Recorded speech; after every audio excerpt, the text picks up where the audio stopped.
Okay, so what are the benefits of the Health and Safety Excellence Program for a small business employer? So these are the two scenarios that I'm going to walk through with you guys. Okay. So here, I have Thomas. He's the owner of Thomas Construction Limited. He owns a small business with 15 employees. He heard about the program by attending an information session, and he wants to participate in the program because he's not familiar with what are my responsibilities, what are my employees' responsibilities.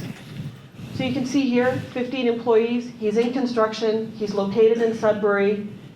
His mode of communication, he would like to be in person and online. He's busy, he's running a small business, he's wearing many hats here.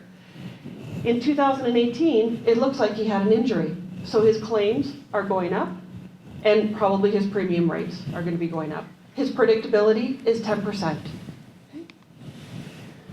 So the first step that Thomas has to do is he has to choose a provider. So some of the things that he considers is, does this provider work in my region? Do they cover small business? Do they cover construction businesses as well? Okay? And he wants to be able to interact with the provider in person and through webinars as well. Once he decides to join and he selects his provider, he's then going to go into our digital platform and complete that health and safety assessment. Okay? That health and safety assessment won't take a lot of time because he's going to ask some questions on, are you familiar with the Occupational Health and Safety Act? Do you have a health and safety policy? Do people in your workplace know about roles and responsibilities? If he answers yes or no, it's going to decide on and make some recommendations for, here's some suggested topics that I think that you need to start working on. Once he completes that assessment, the recommended topics that we provide to him is first aid, leadership and commitment, health and safety responsibilities, injury, illness, and incident reporting. Okay? But Thomas decides, you know what, the one that's most important to me is I want to know what my responsibilities are.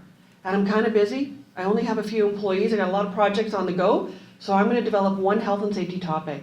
And he chooses health and safety responsibilities. Okay? Again, with the support of the provider, he's going to develop this topic and he's going to implement it at his workplace. Once that's done, he's going to submit the evidence into us for desk validation. And here are some examples of what Thomas does to submit the evidence into us. He's got a document that outlines what everybody's responsibilities are. He showed us that he does orientation training, okay? And he also provided a video to us explaining what his responsibilities are as an owner, okay?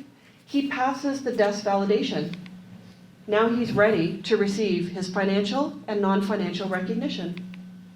So what does that look like for Thomas? Okay. $15,000 in annual premiums. He has less than 20% predictability, so he gets 2% per topic. He decided to work on one topic.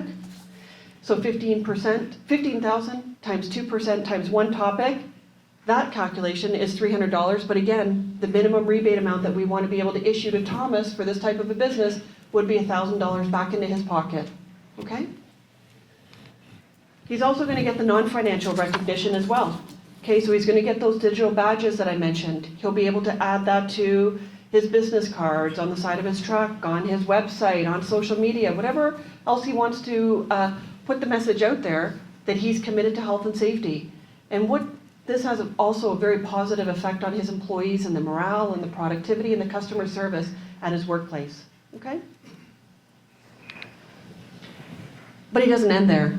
So now he decides he's going to join again for next year, and now he's going to select another topic for the following year to complete. Because that's the journey that Thomas wants to go on at his workplace, which is totally fine. And once Thomas gets to the comfortable point and he says, I now feel like I've got a good health and safety program at my business that meets my needs, then that's when he stops the program. Okay? But the point is that it's a continuous journey that he will reevaluate every year.